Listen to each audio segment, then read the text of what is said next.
One. All right, everyone. So welcome to this Hangout today. We're going to be getting officially started in just a moment, but as everyone's kind of jumping on and joining us, I just want to thank you for being here, and like what a special experience this is, and I'm super excited to have my dear friend, the amazing and talented Miss Marci Locke with us. Marci, how are you doing?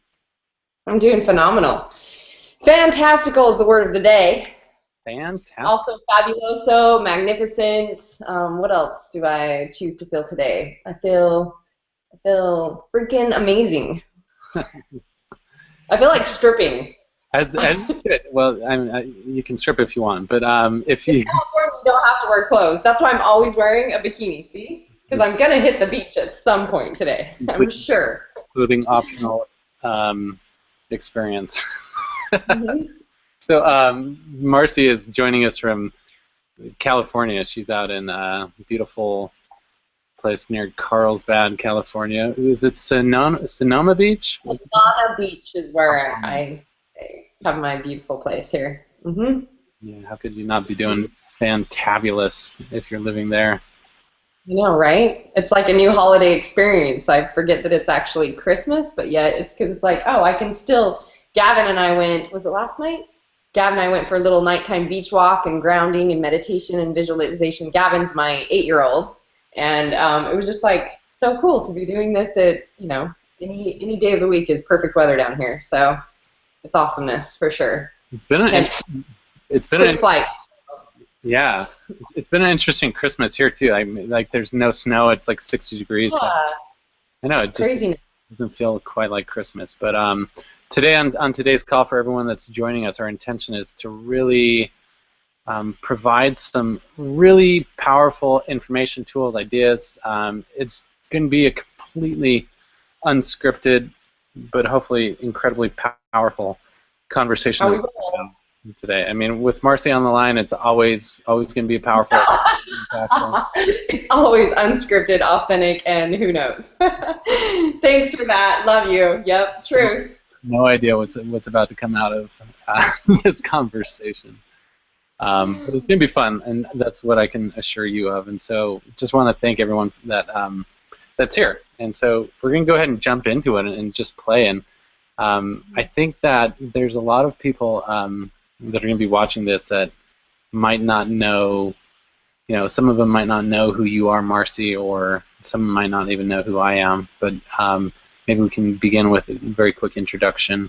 I would love to share with them, who you are, Marci, and why they are so lucky to have someone like you. So Marci, for those of you that haven't had an opportunity to meet her or connect with her or train with her, she is a world-class transformational leader. She's really well known for the breakthroughs that she helps people create in terms of their health and body. I mean, she's creates ridiculous results through her programs of helping people become fit and healthy and sexy and to be able to create sustainable change. In order for her to really help people to create that sustainable change, Marci really taps into a unique gift that very few people have, which is how she knows how to do the deep internal transformations in people's life. She understands the mindset that's required to create success, and she knows really what's required to go in and to shift our core patterns or blocks or beliefs that keep us stuck. And what's fascinating is even though so many people come to Marci like wanting to be healthier, wanting to lose weight, wanting to be sexier, wanting to feel more confident, what they walk away with is expansion in every area of their life, and expansion in their own self-image, expansion in their relationships, expansion in their businesses, and she's really good about being this catalyst for explosive growth. And I'm super grateful to have her as such a close friend, and even a mentor for me in my journey. She's been such a powerful role model. She not only teaches really powerful concepts, but she lives in a very powerful way. And that's one of the things that I really just appreciate and respect about Marci is like she lives what she teaches and she does what she talks about. So everything you're going to learn today, Marci models it in her own life. So that's Marci Locke. Thanks, sweet Gerald. I didn't know where that would go. I thought all sorts of fun things could be exposed. When you said that I got to mentor you as well, I had this image of you on the treadmills doing when we did the mountain runs, and you just like, I can do anything for 30 seconds because Marci says that I can. Marci, so here I am like running on the treadmill, like I sometimes am under the illusion that I'm like healthy and that I'm like fit, and then Marci's like, she's like, come on, speed it up, faster, you can do anything for 30 seconds, go. I'm like, I can't. I'm like on the verge of tears as I'm like pushing my body down. That was just some fun hands-on experience. That was great. It was good. Yeah, Awesomeness. I'm super proud of you. Well, I appreciate that, Gerald. Yes, it's what's great is so many people, especially with the holiday thing, is talking about sabotage, and so many people are focused on the bodies, but yes, the body is just a reflection of what's going on inside. And so I'm so excited to get to do this with you because for those of you that don't know Gerald, Gerald is a fun one. Gerald is one of my favorite people in the world. Hence, you can tell from the crazy pictures that I shared is that we've had so many amazing experiences of growth and contribution together on our journeys, and I so honor and look up to him for how he chooses to just be in tune and aligned and follow that inspiration. And he's completely unattached to judgment like I am because we live in our own truth.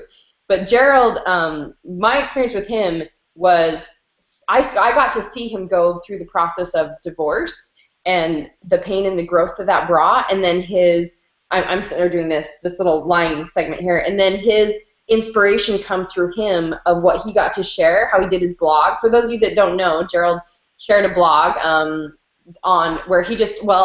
a post, basically a Facebook post, of the things that he wished he would have known when he was married or about marriage. And I don't remember the exact title of it, but it went crazy, crazy viral, all around the world. Next thing you know is like every single day, Gerald, you share the numbers, but it just grew exponentially. Next thing you know is he get asked to go on the Today Show and got to share that there. And so through this process, he realized there's so many people that are just yearning and hurting in relationships and not understanding how to communicate and how to see what's really going on and how to create a space of alignment in your relationships versus a lot of disconnect that we create through misperception. So Gerald, I got to see him go through that process of just realizing that this was something he got to share, and he just released his book. Has been a week now, just last week. Yeah, but it was a week ago Monday that we released it, and it was a long time coming, but it's finally out. The American Voice I wish I would have had, and yeah, I was so grateful for all the support. We were able to reach our goal and become a #1 bestseller on the first day, and that really meant a lot to me because like when you write a book, like you just take your heart and you're like, and you like put it out there for the world, and you're like, I hope you like this, and it's an incredibly challenging experience to be able to expose our life in that way, and so just have so many people receive it, and over the past week and a half to have so much encouragement and acknowledgement, and people just really taking the message to heart. That's what it's meant so much to me. So it's been a fantastic experience. But yeah, it's been a week now. Tell everyone again where they can get that. So yeah, if you haven't got a copy yet, you can go to marriageadvicebook.com. Once again, marriageadvicebook.com, and there's a ton of special bonuses we offer. I mean, literally, like as I was putting it together, like I launched it on my birthday, and it was going to be Christmas. And I was like, I just want to create as much crazy value as possible. So anyone that buys the book, you'll get an additional like $1,000 worth of bonuses. Plus, the book is like packed full of additional training and ideas and practices. Like I wanted to make it so it was so much more than a book. So yeah, go to marriageadvicebook.com. You can check that out. And it's called tell them the title so they know exactly what they're getting out of it. Advice I wish I would have had. What divorce taught me about love and life. Yes, love it. So this is what's so cool. I'm super stoked. So, I mean, guys, I could go off on Gerald and all his talents and abilities, but I've just been blown away by seeing his process over the last year and a half of really getting to share this gift. And so as he and I were getting to connect, we were talking about how so many people struggle over the holidays with their emotions and their attachments and their pain buttons and their triggers, and instead the holidays are supposed to be this awesome time of coming together with family and connecting and even being more Christ focused and centered, and yet most people experience sabotage and they experience massive disconnect or feeling bad about themselves and put on the weight gain, but also it's the attachments into parties. And with Gerald and I having both gone through divorce and being single, like we've gotten to go through the process and the journey of being totally at peace and alignment as a single person and what that looks like and kiddo schedules. And as I've coached, I was telling him, this is why we decided to do this, is I was telling him, even coaching some of my very high-end people that are, I mean, the people that I coach are worldwide known, they're highly empowered that I personally coach, and what comes up for them being either single or the holidays, and just, it's all based on perception.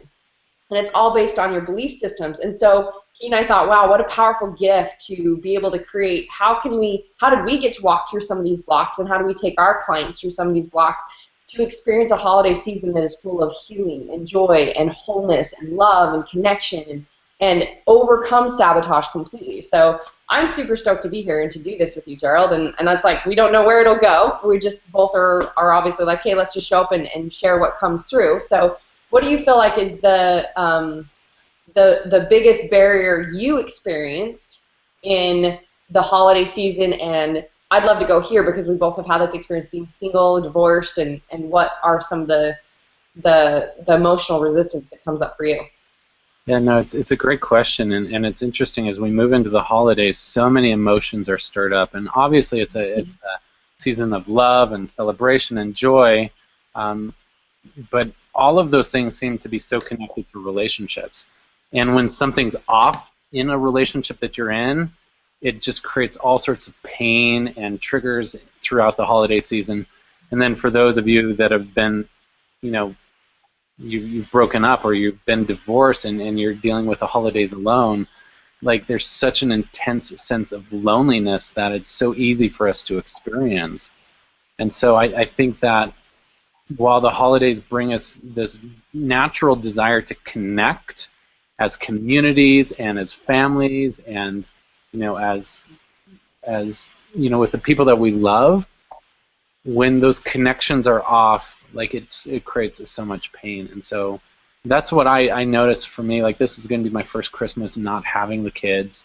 This is obviously, it's just my second Christmas, like being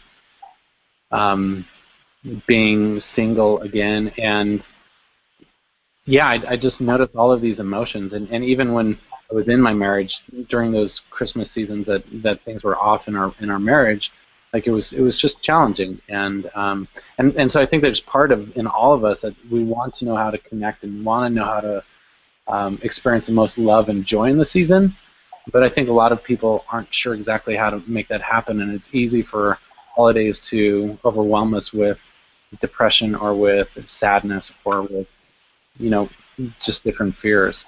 What about you? So I'd love to look at that because, again, it's perception. So something that I know I got to experience. So this year, actually, I am doing my Badass Breakthrough Adventure event in Cancun over New Year's. So I leave the day after Christmas, but my kids, so we just moved to California a couple months ago. I've been here maybe I don't know, how long have I been here, Gerald? It's like since about August is when I moved down here. And so my kids will, for the first time, be in Utah with their dad for the holidays. And because I've worked through this journey for the last couple years, I noticed with some of my clients where they're saying, "Oh my gosh, well, I'm feeling so upset or lonely or sad that I won't have my kids on Christmas Day." And so this is something that either whether you're single and alone and you're not going to have family around or whatever it is, this is where we see that your perception creates your possibilities and your experience. So say, for instance, if I attach to Christmas Day as Christmas has to look a certain way, it's on that day, I'm supposed to have my kids, if I don't, I'm alone, I'm all these things, the kind of Christmas I'm going to experience is just going to be shit. It's going to be horrible. So last year, I even remember that I didn't have my kids Christmas morning, and it was one of the first times I didn't have them Christmas morning. They always had woken up with me Christmas morning, and my ex had finally said, hey, I'd really like to have them Christmas morning. And I'm like, I can understand that perception and that you'd also love that experience. Okay, yes, we can create that. But for me, I said, okay, so what would I like my Christmas morning to look like? In this circumstance, what would be the best ideal situation? And for me, I was like, what would make me just feel awesome and celebrate it as a special day? Because really, the ultimate thing is that it's a day. And it can if when we attach that Christmas is this day, then it's like putting all these triggers around it. Instead of, you can celebrate Christmas whenever you want. For me, when I come back from Cancun, my kids will be back and starting school, we're going to do our Christmas then. So it's like, instead of me going, oh, I don't have them over Christmas, I go, what would we like this to look like? Let's do, and they got all excited. We can choose our perceptions about it, that they get a second Christmas when they get back, and so we can do that. But say back to that story where I'm like, hey, what would I like this day for me to look like? I was like, what would be something cool for me to achieve and do? And last Christmas I did a video on top of a snowy mountain. I grabbed my snowshoes and I ran up. I thought, I'm going to challenge myself to see, I get to go climb a mountain on Christmas morning, and it was the coolest thing to get to be up there on Christmas morning and be in that experience for me and be giving myself love, enjoying that gift to myself, and choose that my Christmas can still be an awesome experience and look a different way. And really, that Christmas Day, you can have it in another day, you can have it in any other way. So it's like detaching from, on this day and this time, this is what it has to look like. That was the biggest breakthrough for me, Gerald, was. And I remember going through this coaching with one of my girls that's in New Zealand, one of my clients, and she's famous and she's awesome and she's a powerful house goddess woman, does extremely well in business, and so she's super empowered, but yet she found herself in this like, well, I won't have my kids. And so the first thought was, okay, well, I'm going to be alone. So let's look at the thought. And I said, okay, so is the thought really true that you're alone? And she's like, well, no. I mean, I know I could reach out to people. I could go see family. I could create connections. I could have friends come over. Right, you got it. You can create being with other people if you want to and if you reach out. And then when we looked at it deeper, what she realized is, I don't really desire to be with those people. It would just be I'm wanting to do it just to not be alone. So instead, that's when she said, well, what would I really love to experience? And even for her, when I shared the story of what I did last year, she's like, oh my gosh, there's been this, I would love to go do something that is an achievement factor for me. Like you want, Gerald, on your birthday, went and did that marathon. It's like, what is something awesome that I could experience for me? So ultimately, it's detaching from the thought that is, and looking at if it's even true or not. And then how can you set yourself up for support? If you want to be with people, who do you get to reach out to and say, hey, who else would love to get together on Christmas? Who else would love to have an experience? Or what would really feel me? And that was huge for me in understanding that it gets to look whatever way I want it to look. It doesn't have to look a certain way. And as a perfectionist identity in the past, we're so used to and trained in our conditioning of society that we think it has to look a certain way because that's all we know. But these are just parameters in our mind, and when we can step outside the box and ask questions, the questions give us freedom to go, and our mind seeks out the answers, and you experience something that you would have never had the opportunity to experience. And when I see, like, wow, I'm so much more, my kids are so much more empowered for what we've experienced and what I've experienced than if the lack and limitation was like, oh, poor me and poor my children, this isn't the same experience. Of course not. We're so liberated that we have all these other possibilities. What about you? What helped you break through that? Yeah, that's really powerful. And each of these principles that you're talking about, like I just look at how they apply to every aspect of our life. And really the journey of being a conscious creator is looking at, okay, based on what's happening in my life, what do I want to create? What do I choose my life to look like? And realizing that there's some things that might not be a possibility, right? And if you've been divorced or if you're in certain situations, you might not be able to have your first choice in like being with like for me, like my kids, but for you it might be something different.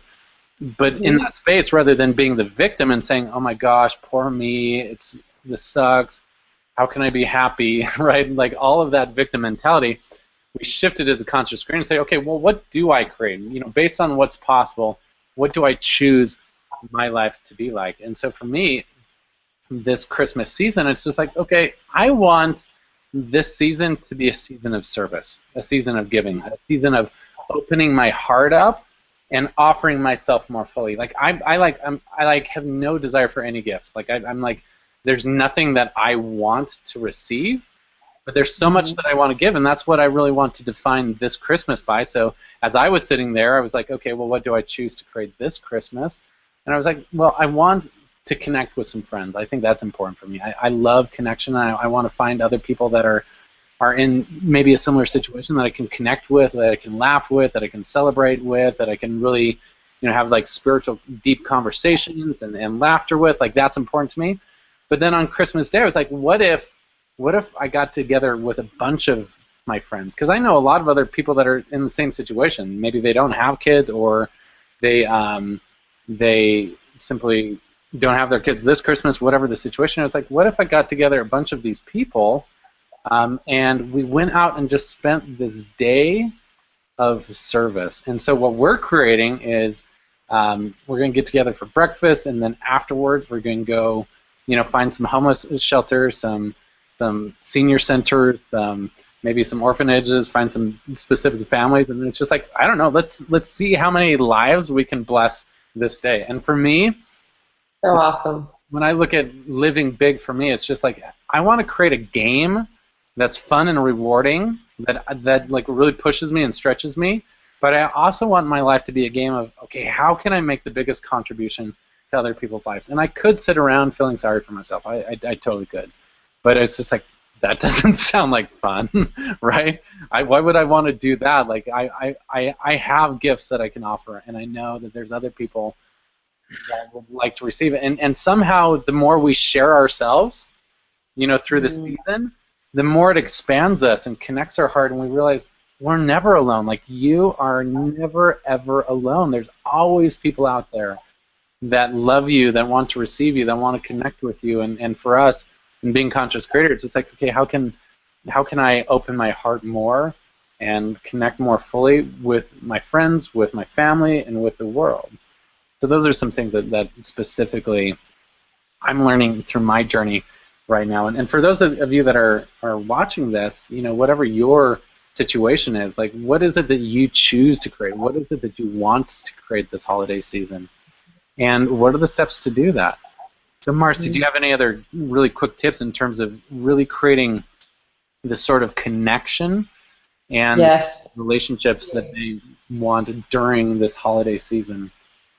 Yeah, when you said that, I mean, so many things were coming up for me. It was like other little tools that I learned in my journey and have shared, and one of them was, again, saying, okay, so with my kids, like you were talking about service, and when I was out there in Utah, we got to do that the homeless shelter thing you were a part of as well. We'd go make the sandwiches and do that every other week, and so as the holidays came around, again, what comes up for us naturally is we're comparing it to the past holidays or what we know to be normal, okay? So comparison is the thief to all joy. Like, there is no comparison. And what I loved was, with my boys, I was like, ooh, for the first time now, I can decide, like, what kind of new traditions would we like to make? What are some new traditions we get to create? And so, because service had been so important to us, and they so enjoyed, like, the homeless shelter thing, what we've created over the last couple of years is even going back. I remembered one of my favorite traditions as a child was doing 12 Days of Christmas. And we were so butt-ass poor, Gerald.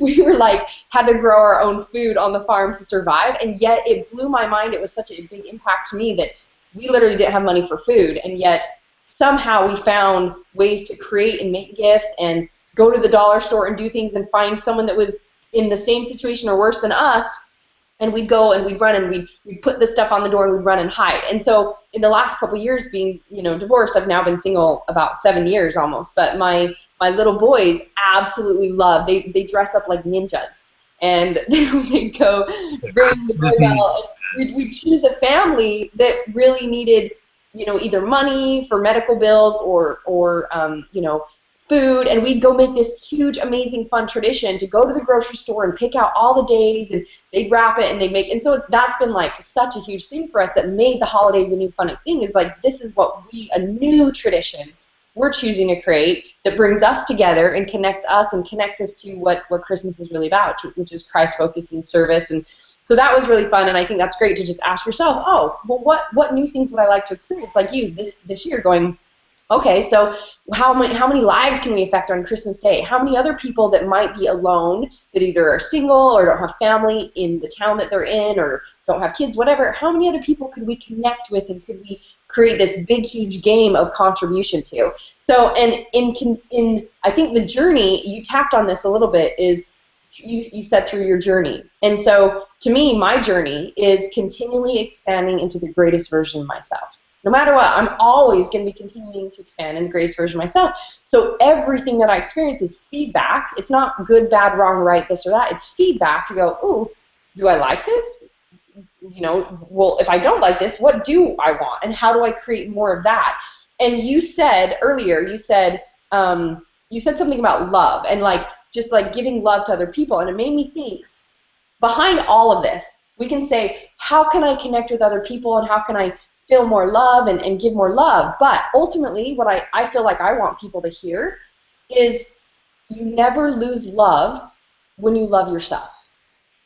Ultimately, if there is no one else around, and there's nothing that looks the same as any normal type of Christmas perception you would have had, can you be at peace by yourself, with yourself, and loving yourself from within? Because ultimately, all of these things, even if we can go into, if we talk about sabotage, and I teach a 5 steps to overcome sabotage and what's your relationship to food, and it's all about what feeling are you really wanting, and how do you give yourself that feeling? Because food is just another association or a pattern we go to try to falsely fill up on a feeling that never fills us. We end up feeling guilty or shame, or shitty and gross and fogged over. It's the same thing when you're trying to reach outside of you. And this is what I was talking about with my client, where she said, well, really, that wouldn't fill me as much as what I really want is I want to be on a high. I want to do something that I would love to do. So ultimately, how can you show love to yourself? So even if, Gerald, you weren't choosing to go connect with all these people, and you just said, hey, my Christmas looks like I'm just gonna have a chill day at home. How could you be so fulfilled and loving who you are by the thoughts that you're choosing and how you're feeling, and like give yourself love, so you're never dependent on external circumstances and external things to make you feel happy? I think that's at the core of everything, is you get to choose how you perceive, how you feel, and how do you love yourself from within. And that might be, I love myself so much, I'm going to create connection with other people. I'm going to go out and do all these things. But ultimately, I feel like everyone gets to hear, love yourself. Yeah. Chris, this experience of having harmonious holidays is about, because you love yourself, you're worthy of that. You get to have harmony, peace, joy, balance, love, connection, instead of, it looks like this, it's lack, limitation, etc. Yeah, that's so beautiful, and so much of the journey in relationships, and this is what I always focus on when I'm working with someone in a relationship, is like, every relationship in our life is a reflection of our relationship with ourselves. And when we know how to build and nurture that loving relationship with ourselves, then we live in a space of abundance rather than scarcity. Nothing's worse than when two people are in a relationship and they're in a scarcity relationship. And in a scarcity-based relationship, it's all about fear, it's all about jealousy, it's all about judgment, it's all about need, it's all about what can I get, what do I need, how come this other person's not meeting, and it's so easy to get stuck in the fault-finding, critical, behavior that tears a relationship apart and develops codependent relationships. And when a relationship is built on scarcity, it comes because of internal lack within the individuals.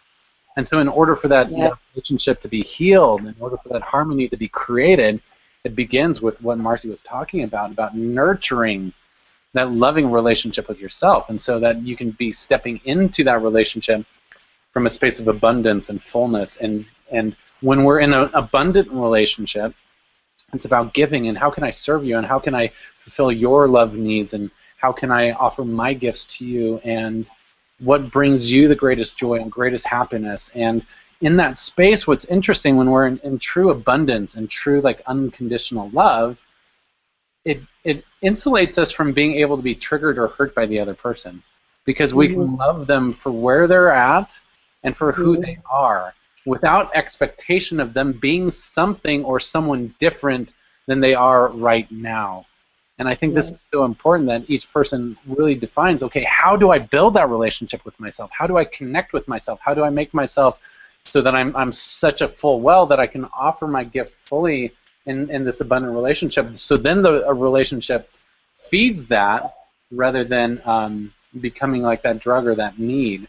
So, Marci, let's talk about some very specific things, like very specific things during the holidays that people can do to build that relationship with themselves. And I have some ideas that I'd like to share, but I want to hear your input in terms of very specific, actionable steps that people can take to nurture and build that sense of joy and that sense of passion and fulfillment in their own life, so then they can be offering that more fully to the world.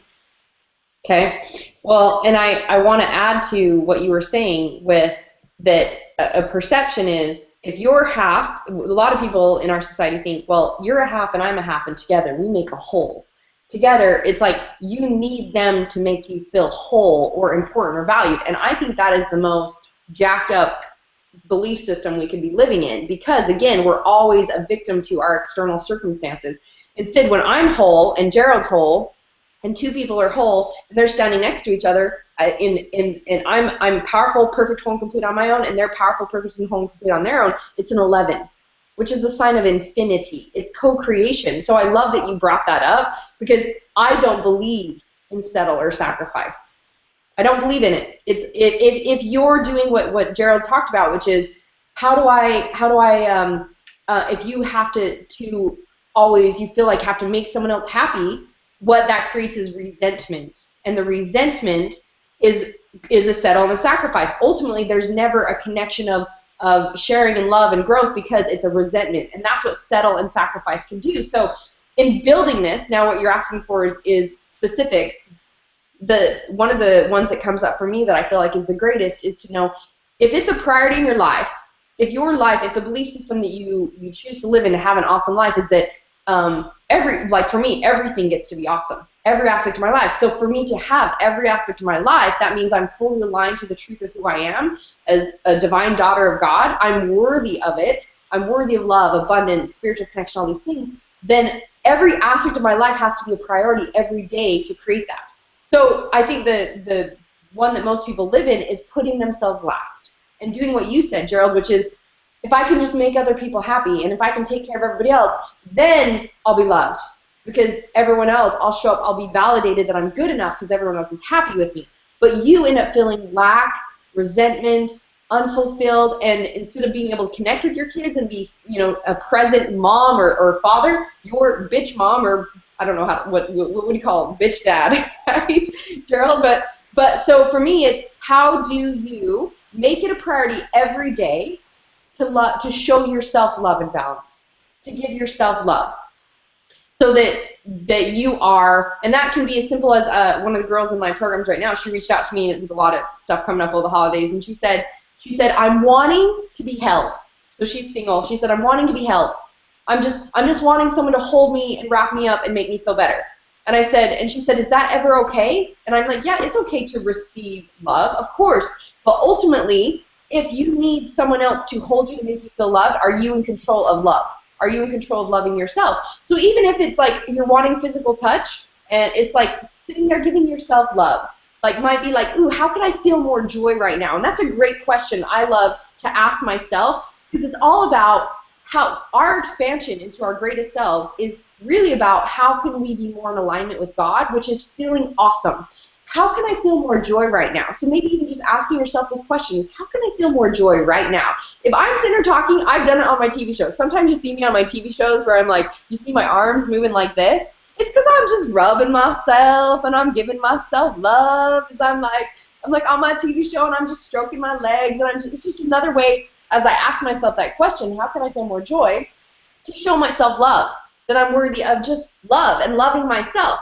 So asking yourself every day, how can I be more happy today? How can I feel more joy today? What would that look like? It might be, oh, I'd love a little cup of tea right now as I'm sitting here working, or whatever it is to show you love. We forget to ask ourselves, how do I give myself love? And how do I create that balance? And when you're feeling off, so the other day I was feeling just kind of a little, this is the night that Gavin and I went and did the beach walk and the meditation, as I was had some things trigger me and was feeling out of alignment. And so I told my little boys, I'm like, okay, I'm going to go, and I went to a yoga class and just asked for that space. Said, I get to do something to make me feel a little bit more balanced and alignment. They're like, awesome, Mom, we support that, we love you, because they know when I'm in alignment, I'm more present, connected to them, just like I feel like it's important for them to know that they get to do what they love, versus what society does is, I'll just take care of everybody else, and all we teach our kids is the same shit.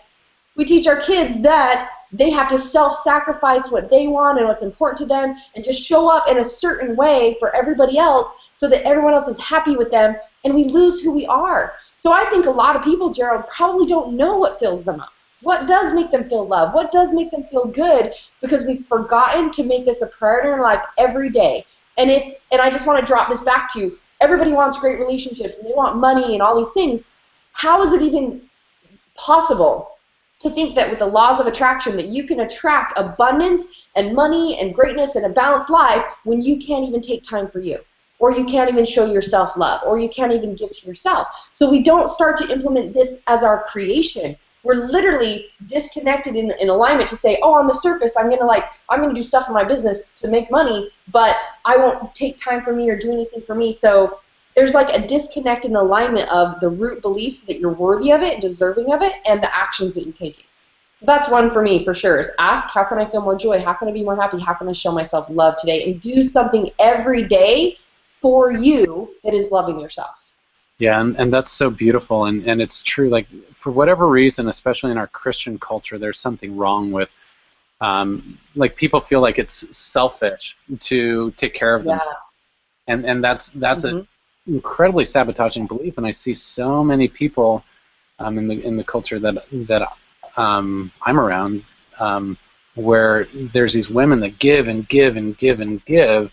And they give to the point of depletion, and then they become bitter, they can become angry, they become depressed, they feel completely empty, they feel like they've lost themselves in that space. And they do it in order to fit this expectation that's placed upon them that that's how the good mom should be, that's how the good Christian should be, that's how the good person should be. And my perspective is that's not what God's asking from us at all, right? God, gives us the commandment that says, love others as you love yourself, do unto others as you would do to yourself. But that's first built upon the foundation that you love yourself. It's first built on the foundation that you take good care of yourself, and then you're able to offer that gift through abundance. And so whatever that is, I believe that there's nothing selfish about taking care of yourself and acknowledging your needs. And sometimes that means, just saying, hey, I need to take this night alone. I need to, take a hot bath, or I need to go, watch a movie, or I need to go for a hike in nature. I need to go, buy myself a treat. Marci probably wouldn't be supportive of that. I teach you how to what you're really wanting to feel, but there's treats that don't sabotage. You know that. A non-sabotaging trait. Or sometimes it is genuinely I just want to go be around people that love me and that I feel nurtured in that environment. Or, I think one of the most valuable skills for people to be able to step into the space of self-love is learning the power of saying no. Learning how to say, no, this isn't a match for me. And even if someone's asking it from you, it doesn't mean that it's an alignment. It doesn't mean that it's something you need to do. And it's not selfish to say no. It's more selfish to say yes when you don't have the full intention of fulfilling that, or you don't have the ability or capacity. Or by saying yes to that, you have to go half-ass on your other commitments. Like, for me, this journey of embracing the holidays and getting the most out of it is really about being clear on what you say yes to, and making sure. With that, Gerald, when you say yes to one thing, you're saying no to something else, and that might be no to quality time with your kids, no to connection with the spouse, no to more of sharing your passion, purpose. I think that's huge. Yeah, and it's really a liberating thing when people learn the power of a positive no, and they realize that this is the way that I best honor my relationship with someone else, is to be honest with them and saying, this isn't a match for me right now. This is what I need, and when you are in a space to offer that gift or do it, to be able to do it fully, and then they have more trust with you. They know that your word is your bond, because when you do say yes, you're like fully in and you're fully committed. And when you say no, then they know that they shouldn't be counting on you for something that isn't fair. So I think that's really important, and really to deliberately find those times to self-nurture yourself, to build that into your schedule. Because here's the deal with holidays: there's so much going on. There's parties and there's events and there's people and there's kids and there's shopping and preparation and all of this chaos. And I feel like so much of the stress of the holidays is this self-imposed stress, because we're trying to go in so many directions all at the same time, when really the happiness comes from being able to get centered and taking the time for ourselves. And when we do that and we're clear on what we're going to say yes to and what we're going to say no to, then we have more than enough capacity to give fully to the people around us and to experience what we want. But it really requires this space of clarity. It says, okay, what am I choosing to say yes to, and what do I choose to say no to? And I'm all about simplifying. You know, I mean, our world will push us to distract ourselves, to complicate ourselves, to overbook ourselves. There's going to be more options and more opportunities in any day than you could ever take advantage of. And I find for myself that I experience way more happiness through decluttering my life, through simplifying my life, by focusing on going deeper with fewer relationships rather than being scattered between too many. And even in terms of gifts, like I realize, like, there's been some Christmases where we've, like, you know, our Christmas trees like been buried in presents. Like, we've gotten so much for our kids, and this Christmas it's like, screw that. Like, I just want to buy them like one or two like really nice, memorable presents, and then create some memories with them. And I think that there's beauty in less is more sometimes. And so I think that's important. What's another idea that you have in terms of? Well, tapping on to that, you know that I mean, you and I, obviously, as you went through my Mind Body Breakthrough program, talked about how this applies in everything. This applies with food even, is that it's as easy or as hard as you want to make it, all based on your perception. And so, again, with simplifying, it's like when we go, okay, what if we take away the attachments and the judgments of it has to look this way to be good, or this is what it's about, and we just go, what feels good to me? What would I like this to look like? So even this Thanksgiving, my boys and I felt inspired to do a TV show with them, to have them on my TV show, where I got to interview them on what are their perceptions about the world and people and relationships and all these things, because they constantly do these little videos that they feel inspired to share messages, and it makes a big impact on a lot of people's lives and their kids. And I was like, okay, so what would I like this Thanksgiving to look like? I had no desire to cook, and I have my house manager, and I just asked my boys, I'm like, what's really important to you with Thanksgiving? And they're like, oh, your healthy pumpkin pie out of your cookbook, Mom. And they're like, we love that every year. So I'm like, awesome. So I'm like, how do we simplify this? Had my house manager make that. We did our TV show and just said, how do we make this easy? We just went to a restaurant. But yeah, and so it's like, but in the past, the old thoughts and limitations would have been, no, it's got to look like a home-cooked meal, and it's got to be this, and it's got to be that. And instead it's like, well, what's more important to me is the connection. So I did that a couple years ago too, Gerald, is that we decided, instead of just, we focused Christmas more on Christ and service and how can we serve, and we said, what if we took our money instead of gifts, and we did these 12 days of Christmas, and just made it simple and one thing. And it was so cool to see them like light up and have such a different experience versus it being about the gifts and about those things.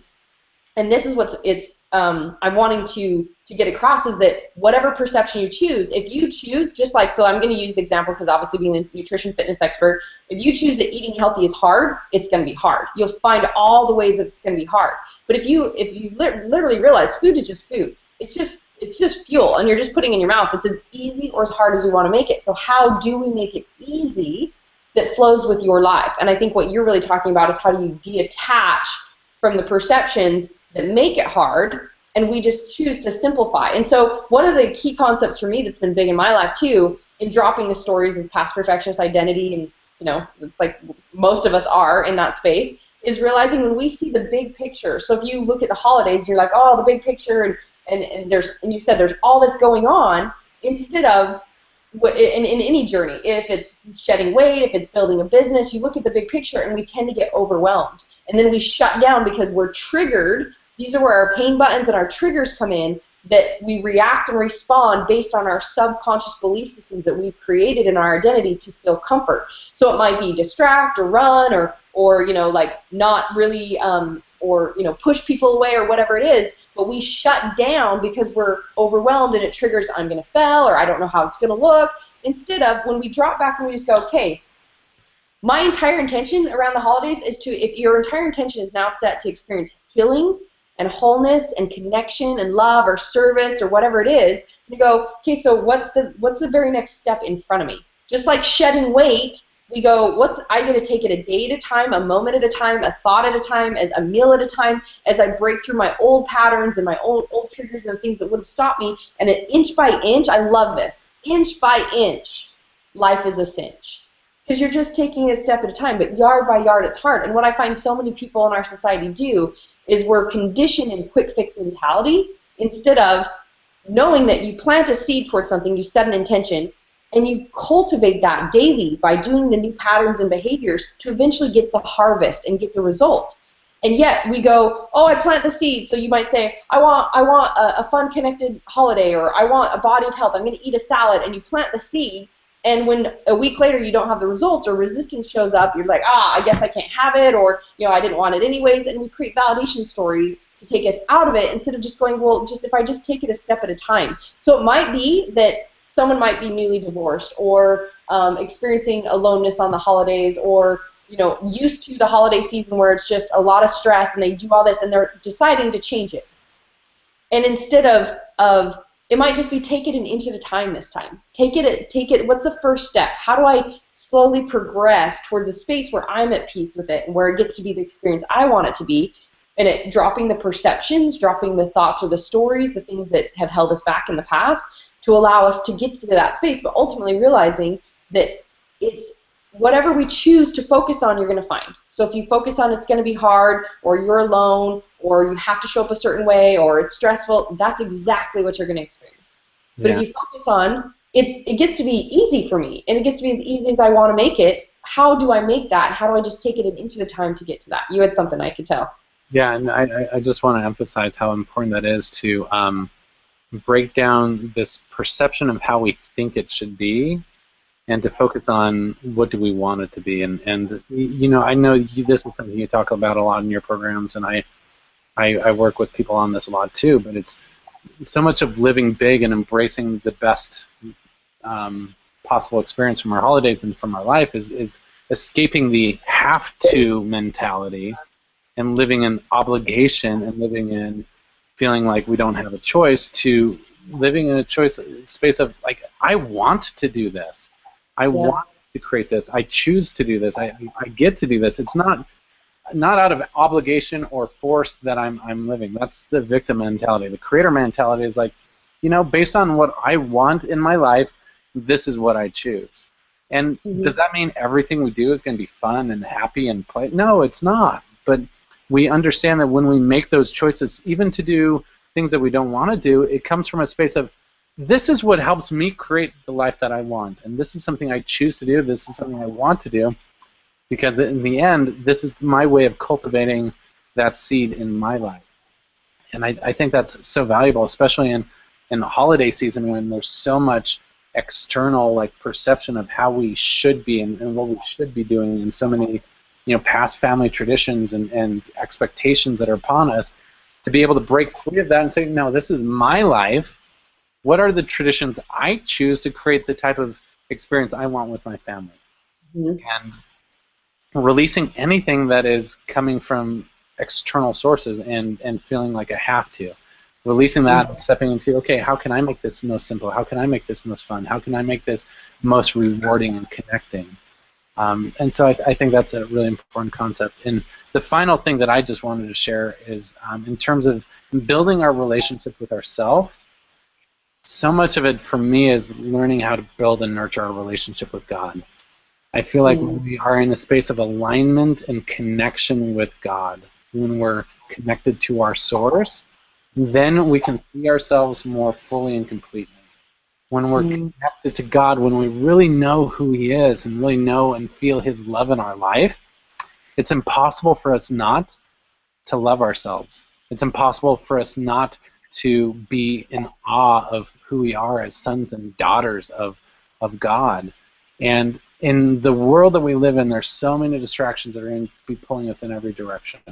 There's distractions of entertainment and marketing and work and stresses around, you know, relationships and people, and all of this chaos like constantly like flooding all over us. And for us to be able to say, to clear and dedicate time to be with God. Like, I believe so much of our connection with God is treating it like any relationship. And any relationship requires time to develop. And if you want to develop time in a relationship with God, then set time aside for Him and actively build that relationship. And build that through conversation, through prayer, through meditation, by really seeking that connection. Build it through, you know, being surrounded by inspirational things and really seeking those things that elevate your mind and your consciousness to connect, and be around people that you can have a spiritual connection with. And this is one thing that I've always appreciated about you, Marci, is like we can be super goofy and silly and totally obnoxious. We can be in spaces where we're changing people's lives and doing events.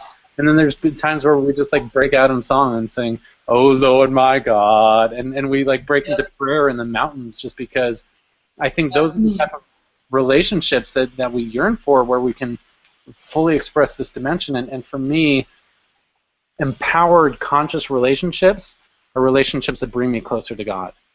And my relationship with God helps me to connect deeper in my relationships. And for me, like, there's no separation between spirituality and life.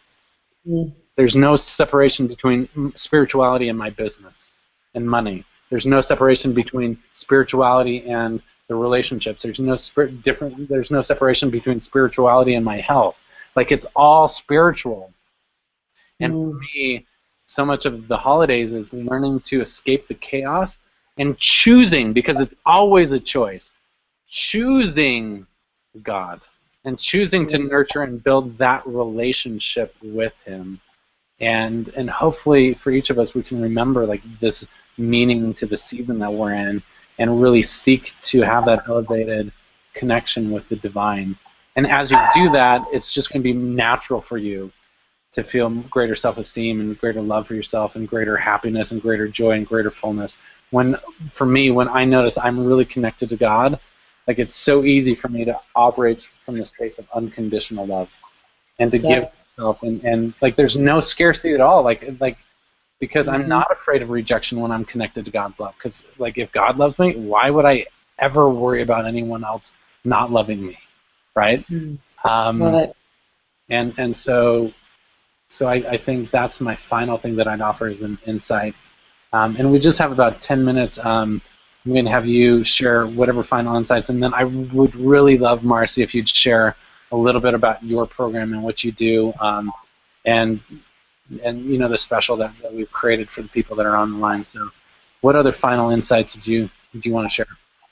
Wow, there's so much, and I love and appreciate what a great share you just and golden nugget you gave, and that makes me think how when you are aligned, as you're talking about, and the atonement really is at one ment with God.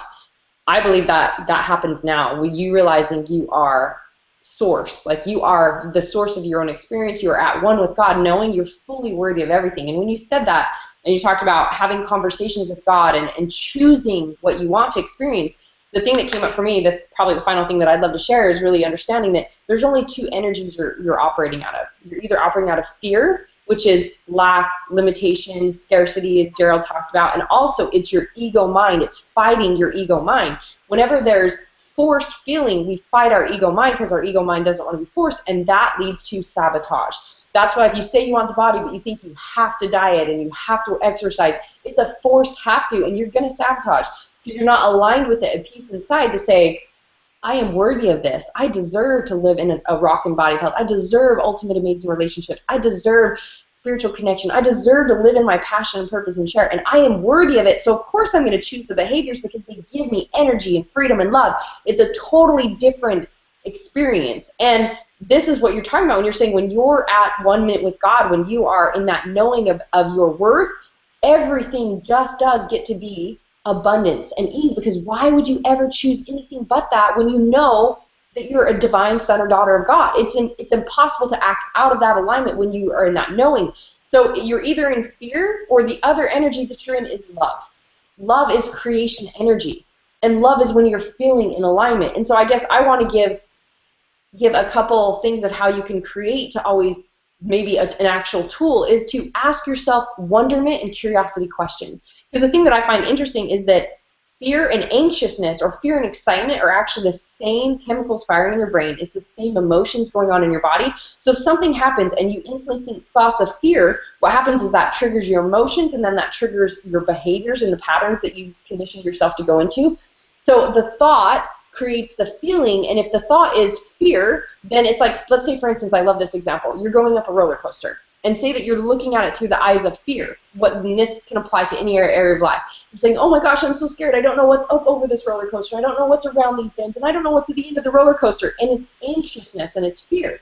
But what if you chose to see it out of the eyes of wonderment and curiosity and excitement? The same feeling, it's exactly the same feeling, it's anxiousness. And what if you said, oh, I'm so excited to see what's up over this roller coaster hill, and what's around these bends, and what's at the end of this. I'm so excited for the opportunities and the people I get to meet. So even addressing the holidays, out of what if you asked yourself wonderment and curiosity questions? It's like, I wonder what this holiday season could look like. I wonder how amazing my relationships could be. I wonder how I could feel more connected to God. I'm curious to see how I can give myself more joy and more love. And that's an actual tool of saying, how do I support myself and putting myself in an energy of love, which is creation energy and acceptance, and literally attracting the things that you want and creating the things that you want, instead of shutting them down and running and holding yourself back because you're in an energy of fear and lack and limitation.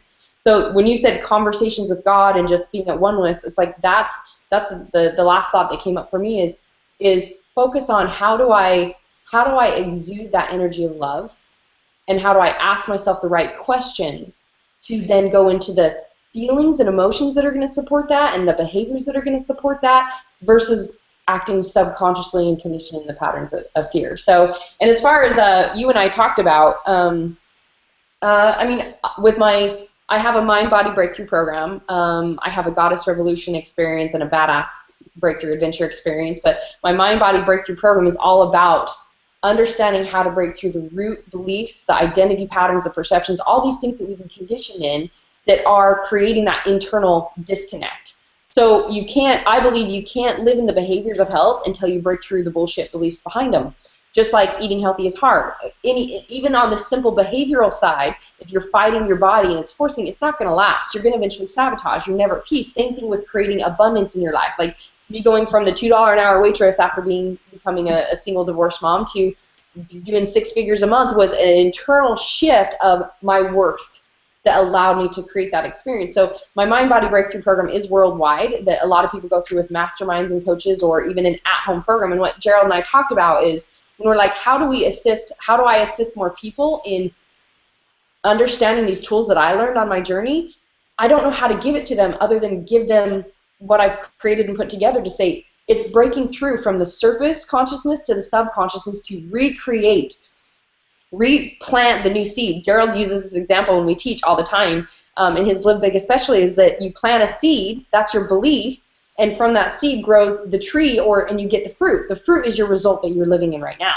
And there's no way to all of a sudden expect one day to just, I want a balanced life. This is like the mom that's not taking care of herself. We've talked about this before, and how they all of a sudden expect, well, someday I'll have balance, someday I'll take time for me. It's not just going to happen someday, because you're operating out of creation in a belief system that you can't do that, and it's out of your norm, and it's not what you can have because you're not worthy of it. You can't just expect to all of a sudden one day have great golden fruit from your shit-ass tree, from your shit seed. So we always talk about you got to plant a new seed grow the new belief system of you and create the new patterns and identities to become the person that is living at one with God, living in that knowing of who you are, your divine worth. So the Mind Body Breakthrough Program really does that. And what Gerald and I had talked about, I have the at-home program, and it's normally $2,000 to get to go through having everything from all my workouts, all my cookbooks, all the meditations, all 90 days of breakthrough transformational mind coaching. And we had talked about doing, just for people who are on the show, a half-off holiday special to give people a path and a process. Because that's the greatest gift you can give yourself, is learning how to go through breaking through each of these things to allow yourself to live free. So we're going to make that available just for the people on this call. It's not something that I'm announcing publicly or sharing, because we'll only allow so many people once we hit a certain number, because of just our costs and different things of doing that. So we're going to, I think, just keep that up till Sunday and allow people to take advantage of the link that are on this call and be able to have a holiday gift for themselves to go through the path and process to divine alignment.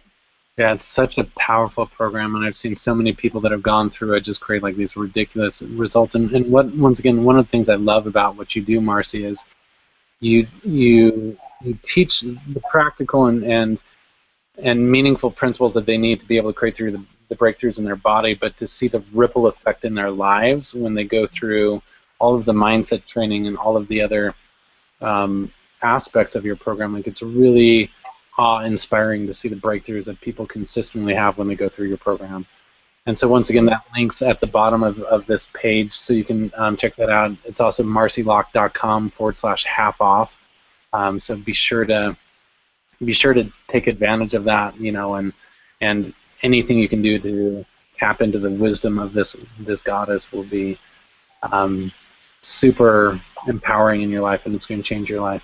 There's a couple questions. I would say everyone also gets to, if you haven't gotten Gerald's book, the truths and the nuggets that you get to share in that, and like you said, making it an actual tool to break through. It's not just, hey, I listened to another good book. Like, it's actually, I saw you go through that journey, so I know why it was such a big process. But if you haven't gotten his book, make sure you go get Gerald's book and get 10 of them and give it out for the holidays. His mission is to save marriages.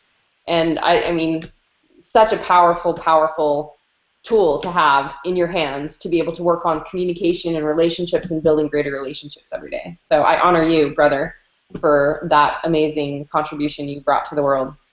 Thank you so much. So I promised to do a little Q&A. We got one question from David. If anyone else has questions right now, feel free to type them in there, and we'll respond real quick. But love questions. This question from David is really a good one, because we talked about the abundance and scarcity mindset.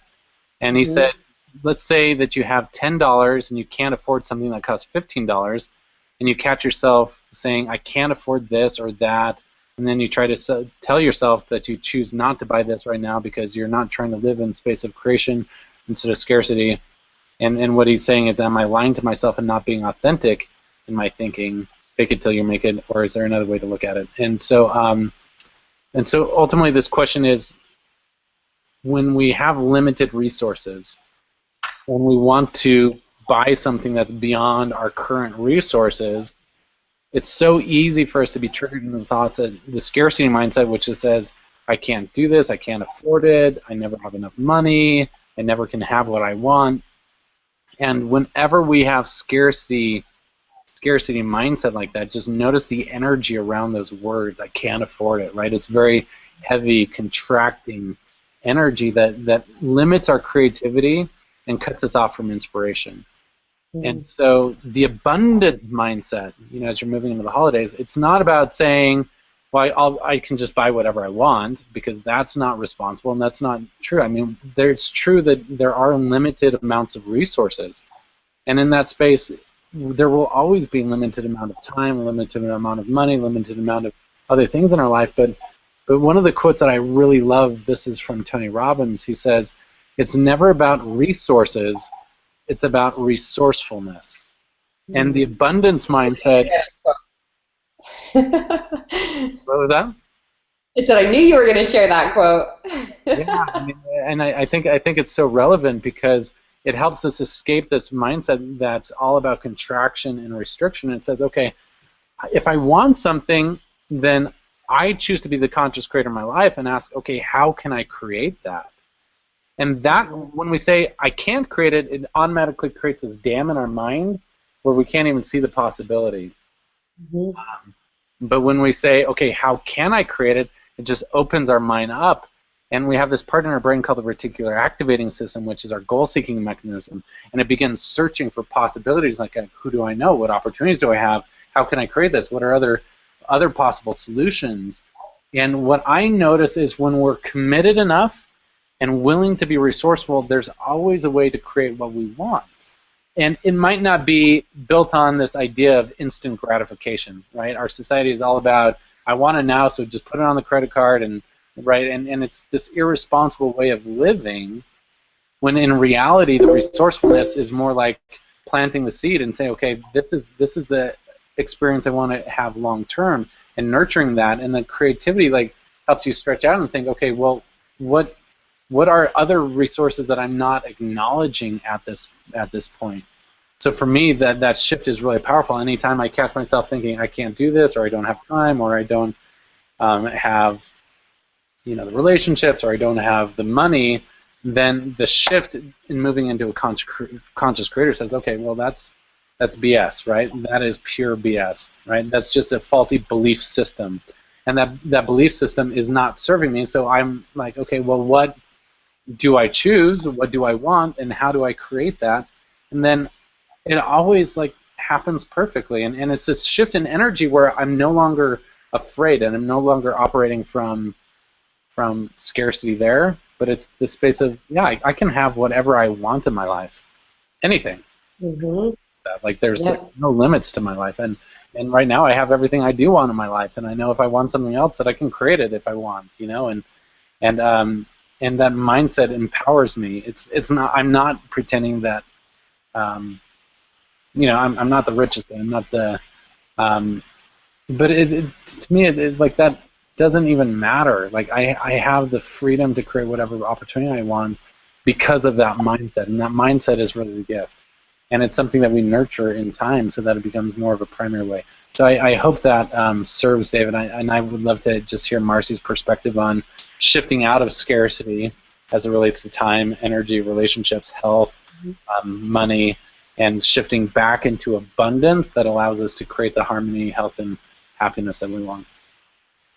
And most of it you covered, Gerald. That was a fabulous answer. The only thing I would add to that came up for me is when he talked about, am I lying to myself and trying to convince myself, and we just go, oh, I choose this. Okay, so there is a portion of our brain that is a filtering system. It judges what you say and how you feel about it, and creation is based on how you feel, the energy that's exuding, not just the words. The words, your mind sees what words you're using, but the energy behind it is what is creation. And so if you say, say for instance, someone says, I use this example where, I'm ripped 8-pack abs, but they have 100 pounds to shed, then their body most likely in their mind goes, whatever, like they don't feel it and they don't believe it, and so it sees it as a lie, and it reaffirms the limiting belief inside you that that's true. And that's exactly opposite of what we want to create. We want to create the new belief system to go on. And so I would say if you feel what you say is a lie, then you're actually working against you. So what can you say that does feel true? So say for instance with people when they're reshifting their health, and say, instead of saying, oh, I'm 8-pack abs, or something that doesn't resonate or feels too untrue, can you believe? I'm like, can you believe that you're stronger every day? Yeah, I can believe that. Okay, awesome. So every day it's like, instead of saying, the lack and scarcity would be like, I'm fat, or I can't have this, or I'm poor, or I have sucky relationships. Instead of saying the huge spectrum might be, my relationships are phenomenal, and you just can't believe that at this point, or whatever it is. It's what can you believe? So I'm stronger every day. I'm so grateful. Like every day, I'm excited to see the new opportunities where money flows into my life. And Gerald gave you perfect direction in how do you ask yourself the questions that make your mind go, oh, what is possible? So ones I use is, what is possible? How could I create this? What else can I try? And this is the thing I want to tap on too, is that with that, 98% of people stop after just 2 to 3 tries. 98%. After 2 to 3 tries of going after what they want, they stop. And that's why 19 out of 20 people fail at getting at what they want. There's 3 types of people. There's spectators, participants, and creators. 1% are creators. The rest participate in those creations, and the rest just stand on the side and watch. So if you really want to be someone who experiences the life you want, you choose. You can only save yourself. Like, we can give you these directions, but in that moment where resistance shows up for you, and it might be that money's the experience right now, to be like, okay, so what you choose, what you think, and what you focus on. And if you say, doesn't matter, I'm going here, I'm going to have an abundant life, I'm going to live in my at-one-ment with God, I'm going to have amazing relationships, that's where I'm going. It doesn't matter what resistance shows up. Every time it shows up, you choose the perception that you have about it, how you're going to choose to respond, and how you choose to respond is you asking for exactly what you want. So if, David, you see something you want, and it shows up that you're like, you don't have the money for that, that resistance shows up. If you go, see, more things I want and I can't have, I don't have the money for. You just declared, I want more shit with money. I want more hard with money. I want more, lack limitation. I want more things to show up that take my money. Instead of when you go, okay, like Gerald said, do I really want that? If I want that, I know I'm in choice, and I know I can find a way to create it. How would this be possible? What are my resources? It might be you going, yeah, I get to now focus on ways to create that so I can have that in my life instead of feeling the lack and the limitation and all that. So again, going back to always that it's going to be your choice of what you choose to perceive and how you move forward, but I ultimately want people to hear that whatever you declare and how you respond to every situation, whether it be money or whatnot, is you declaring what you want to experience more of. So when you realize you're that powerful, that what you speak and what you feel is literally creating your life experience, then it becomes really clear of how do I want to respond. And so when a lot of people go to invest in themselves and to take on a game of like, okay, this is what you're speaking to the universe, I am worth it. I am worthy to spend money on me, to grow, to expand, to have this. When people go, I can't because, so a lot of people get stuck when they go to invest in a process of growth because you are your greatest asset. When they go to invest in something, they say, well, I can't because of this, this, this, and this. And I totally get that game. I was a $2 an hour waitress when I first got my first coach, which was $10,000, and it was way beyond what I could even fathom. I didn't have $10 to my name. I didn't know how that was possible. And so if I would have looked at my reality and said, well, I can't because I don't even know how I'm going to feed my kids. I don't know, I have $10 in my account. I could have seen all the evidence around me that said I don't have it. I had to say, what is possible? How can I create this?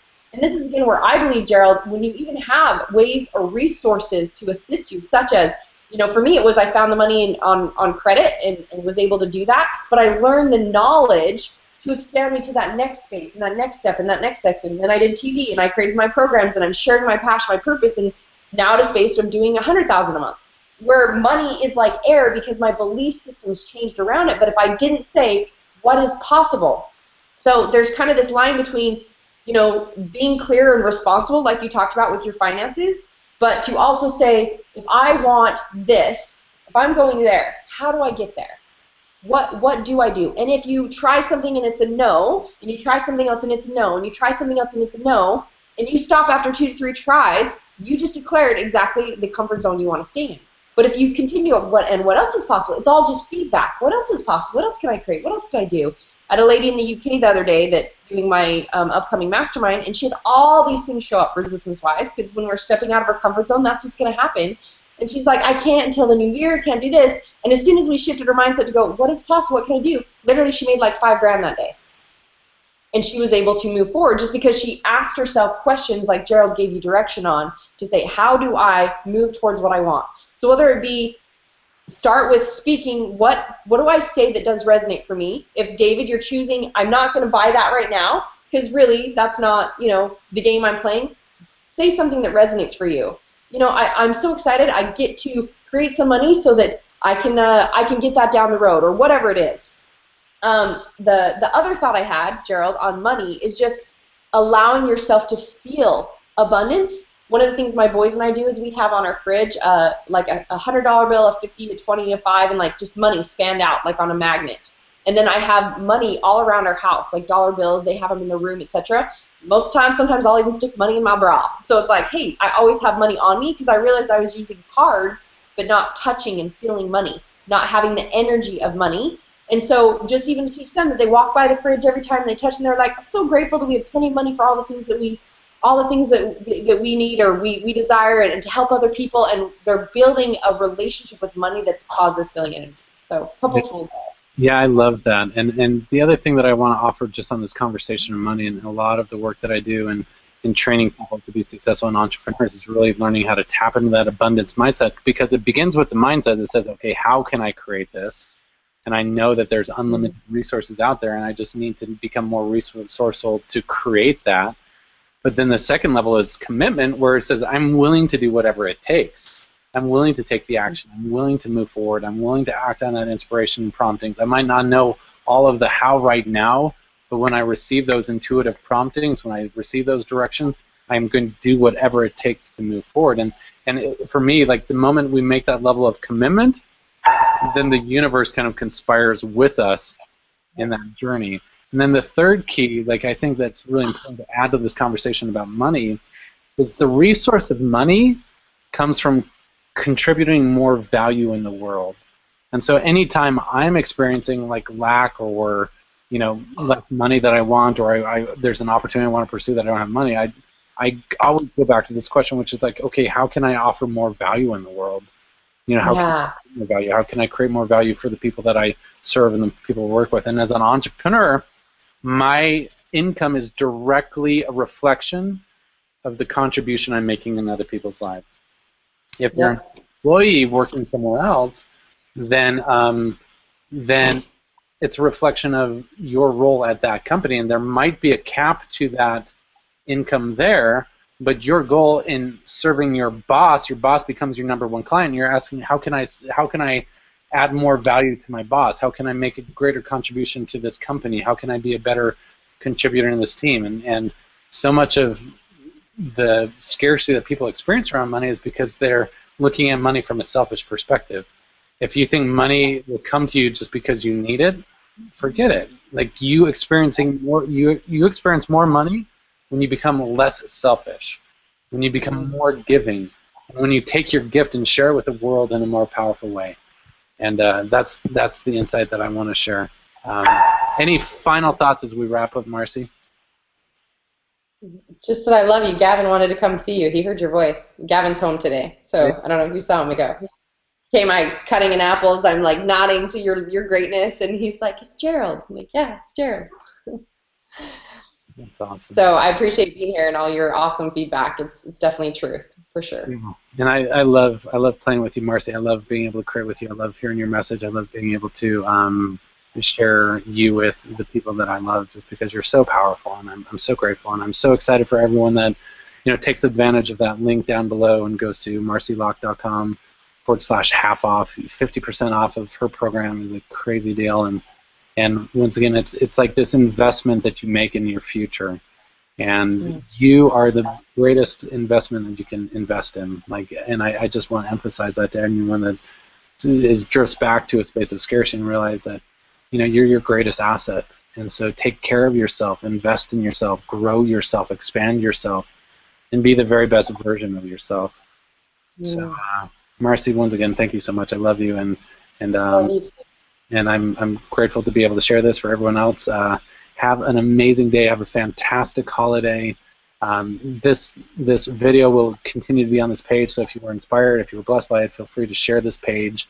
And of course, continue to follow me and Marci on Facebook as we continue to share our insights on love and life. So, so as we wrap up, I just want to remind you, the power of choice is yours.